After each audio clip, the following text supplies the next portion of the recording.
States of emergency in Delaware and Maryland are back in place. More restrictions are starting to be enforced. Events have been canceled. The Omicron variant of COVID has certainly made its presence known this new year.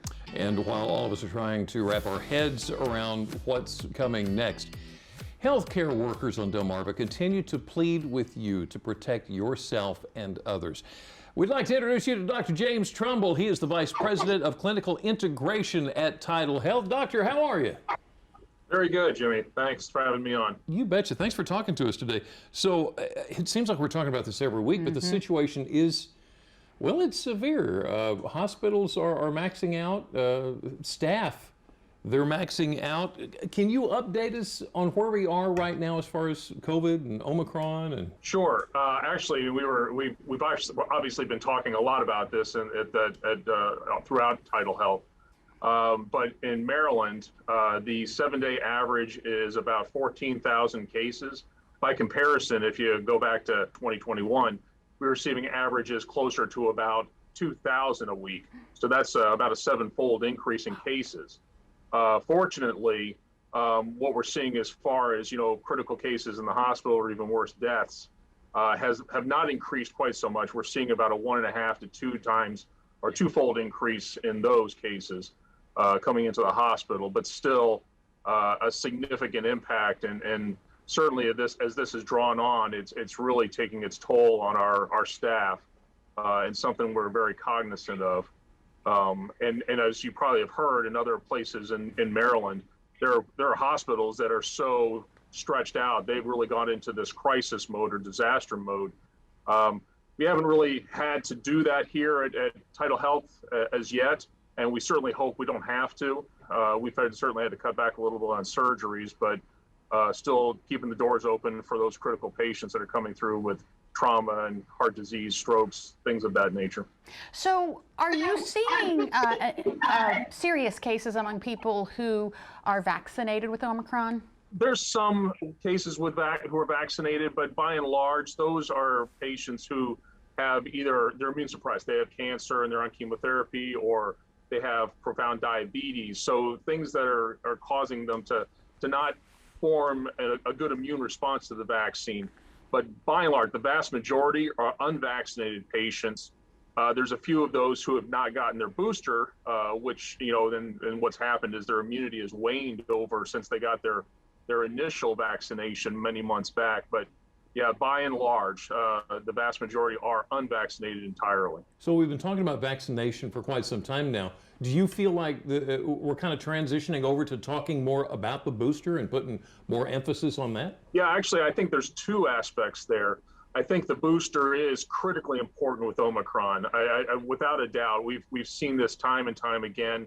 Having that booster is critical to keeping that immune response high enough, those soldiers at the gate, so to speak, to fight Omicron off should you get exposed to it.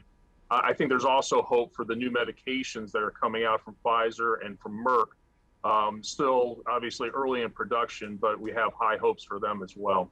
It seems like we're at a point where if we just don't feel well, there's uncertainty as to whether it is a cold or COVID. Is there any way to tell them apart? There's a few things that are more common to one than the other, and that's true whether it's the common cold, whether it's the flu, or whether it's COVID. So in COVID right now, especially with Omicron, we're seeing patients, primarily it's fatigue. They're just exhausted when they get this infection. That they often have a headache and fever, as opposed to the flu, which typically comes along with not only headache and fever, but a lot of congestion and a lot of body aches. Whereas the common cold, which is a variety of several different viruses, typically it's more of the kind of the head cold, a lot of congestion, maybe scratchy throat, things of that nature. All right, get your crystal ball out. What are you seeing for the next few weeks? Yeah, I mean, if you look back to what other countries have seen, but in the Netherlands and South Africa and Britain, it's been a very sharp peak when it comes to Omicron. So I think we're kind of in the throes of really getting near or somewhere around the peak at this point. So I think the critical time period is going to be the next 2 to 3 weeks.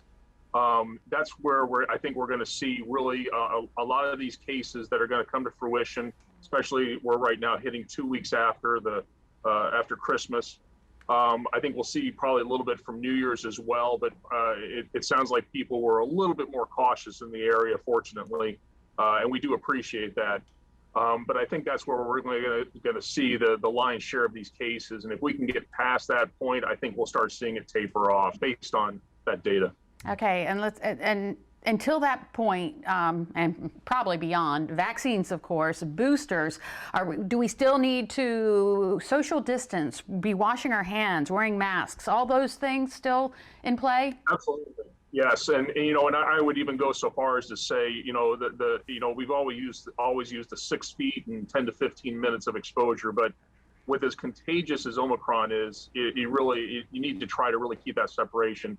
We really need to wear masks pretty much all the time. And I realize a lot of places around the state have put back into place indoor mask requirements.